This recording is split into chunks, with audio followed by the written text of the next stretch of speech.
샬롬, 한상우 목사입니다. 예수님의 비유 속에 숨어있는 보학회기, 오늘 그 10번째 시간 드라크마의 비유입니다. 누가복음 15장 8절부터 10절 말씀. 어떤 여자가 10드라크마가 있는데 하나를 잃으면 등불을 켜고 집을 쓸며 찾아내기까지 부지런히 찾지 아니하겠느냐. 또 찾아낸즉 벗과 이웃을 불러 모으고 말하되 나와 함께 즐기자. 잃은 드라크마를 찾아내었노라 하리라.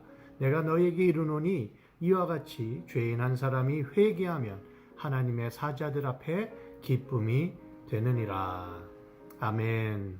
드라크마는 당시에 하루 벌어서 사는 노동자들의 하루 품삯 정도였다고 합니다.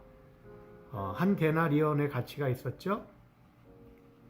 평민들이나 당시의 서민들은 그 사는 집이 출입문 하나만 있었고 창문도 없는 경우가 많아서 이렇게 문을 닫아 놓으면은 바닥이 또 뭐 진흙에 다져 만든 흙바닥이었기 때문에 어두워서 잃어버린 동전을 찾기가 참 힘들었다고 합니다.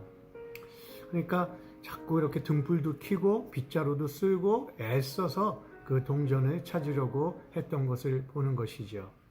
어떤 학자들은 이 10드라크마가 당시 중동 지방에 살던 여인들이 결혼할 때 동전 10개를 묶어서 이렇게 띠로 만들어서 머리에 이렇게 둘렀었던 혹은 허리에 찼었던 장신구의 의미도 있다고 얘기를 해요. 그래서 동전 하나하나가 나름 의미가 있었기 때문에 10개 중에 하나를 잃었던 것은 뭐 그렇게 힘써서 찾을 충분한 이유가 됐다고 얘기를 하는 것입니다. 중요한 것은 이 여인의 수고와 헌신하는 모습을 통해서 우리가 교훈을 얻어야 되는 것인데요. 첫 번째, 그녀가 잃어버린 동전을 찾기 위해서 등불을 켰다는 것입니다.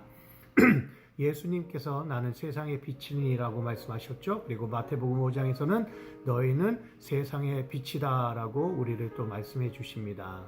그렇습니다, 여러분. 우리가 잃어버린 특별히 소중한 영혼을 찾을 때는 먼저 빛된 우리를 비춰야 하는, 우리가 빛이 아니라 사실은 우리 질그릇 안에 있는 예수 그리스도께서 빛이시죠. 그 빛을 드러내야 하는 그런 이유가 있습니다.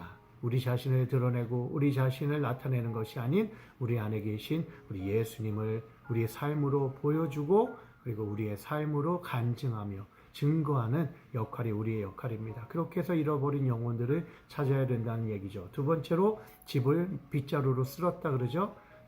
쓸게 되면 먼지도 나고 뭐 이것저것 힘이 들겠죠. 땀도 나고. 하지만 중요한 것은 이 여인은 포기하지 않고 그 일을 계속했다는 것입니다. 언제까지? 동전을 찾을 때까지, 찾아내기까지 부지런히 찾지 아니하겠느냐. 그런 사람이 찾을 수 있습니다. 여러분, 제가 교회를 개척해서 영혼들을 구원해 보니까 전도하기가 정말 힘듭니다. 대부분 하다가 중도에 포기해 버려요. 기도하다가도 중도에 이 사람이 거절하고 하면 한두 번 하고 포기해 버립니다. 아니에요. 우리가 하나님의 마음을 품고 끝까지, 언제까지? 하나님께서 됐다 하실 때까지 끝까지 포기하지 말고 등불을 비추고 마당을 비로 자꾸 쓸어내면서 우리가 할 수 있는 모든 최대한의 힘을 기울이고 그리고 결과는 하나님의 손에 맡기면서 우리가 할 일을 감당할 때 하나님의 때가 이르러 그 영혼을 하나님께서 돌아오게 하신다는 말씀입니다. 오늘도 함께 이 드라크마의 비유를 나눈 저와 여러분들이 이 말씀 기억하면서 복음 전하는 일에 끝까지 충성하시기 바랍니다. 포기하지 말고 끝까지 우리 하나님 바라보시면서 그렇게 한 영혼을 구원하기 위해서 기도하며 했으며 나아갈 때 결국 하나님의 때에 하나님께서 하나님의 방법으로 그 영혼을 돌아오게 해 주실 것입니다. 그런 귀한 일에 쓰임받는 귀한 하루 되시기를 예수님의 이름으로 축복합니다.